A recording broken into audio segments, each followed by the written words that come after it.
Congressman Bishop represents Utah's 1st Congressional District. He recently received the Spirit of Enterprise Award from the U.S. Chamber of Commerce, an award given for supporting pro-business policies.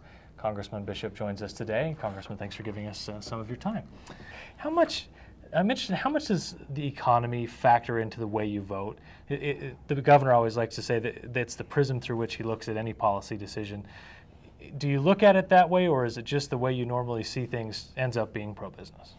I hope it's the latter, because I don't think and I'm happy I got that high score, which I hope is more reflection of the kind of issues that you had going through there, as opposed to me personally. So I hope I stay that high up in the future. But the issues at hand is, if you try to look at it through the prism of just one entity, I think sometimes you become skewed in what you do. So when I'm back there, I try to take a very broad look, do a historical look at what's going on. But the bottom line always is, if the federal government is not doing those things which promote business, there is no growth in the economy and there are no jobs. And especially these last couple of years, when jobs were the most important thing we could do to create that, it cannot come by simply the federal government hiring more people to work for the federal government, which is unfortunately what we have done. It has to be in there by expanding the business base, and if you don't have a business-friendly environment, that simply will not happen. At the state level, Utah has a reputation for having business-friendly policies. It's one of the things we cultivate to attract businesses to come here.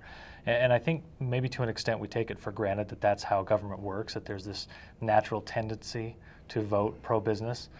Is that the way you've experienced it in Washington, D.C.? Is the Congress just naturally ready to vote that way? And I presume that changes quite a bit depending on who's in control of the House.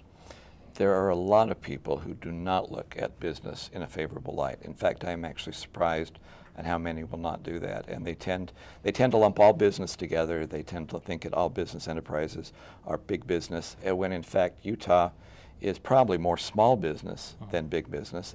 And that dynamic, I think, is clearly shown in the way the legislature treats the business world, but you don't have that same dynamic in Washington.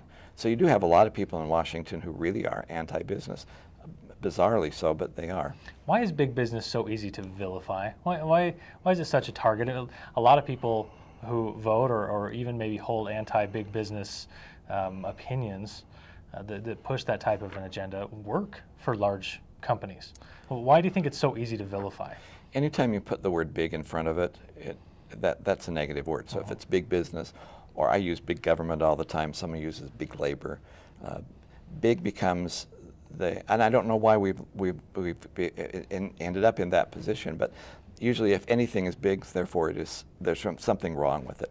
It doesn't necessarily have to be that way. And in fact, unfortunately, a lot of things that we vilify as big business are not big business whatsoever. They're really individual, small businesses, small groups, small individual enterprises. You're at the Chamber today not just to talk about receiving this award, but you also met with our Energy Committee. A lot of what you talked about, the pathway to energy independence, that big goal that everyone has, taking our country off of the dependency on foreign fuel sources.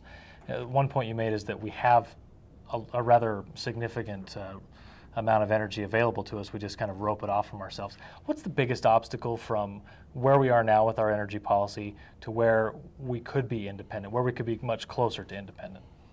We need to make sure that energy independence becomes a priority. If it becomes a priority, then you will change the other practices to make sure that that happens. And by doing that, we do not need to be one source priority. It doesn't have to be all coal that drives our energy independence, or all oil or all gas, but they have to be a factor to it. And you also have to have the so-called renewable energies in there.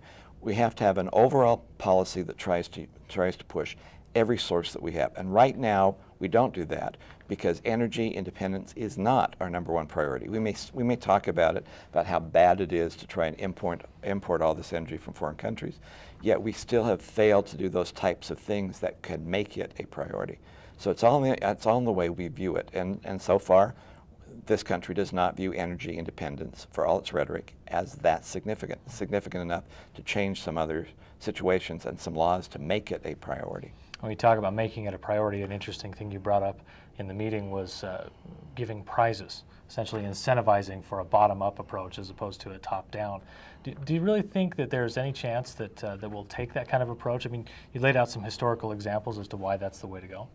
History is replete with those examples, and we have done some things in America as well. In the military, especially at our depots, coming up with what they call their lean program was an effort to try and make sure that they could be more competitive, they could do the product faster and cheaper by having the people who are actually on the line that are doing the work come up with ideas of how they can shrink the footprint and how they can speed up the process, and it worked. We actually could superimpose that kind of idea into the service sector of American government. And by so doing, we could also superimpose that kind of concept into energy development if we really wanted to.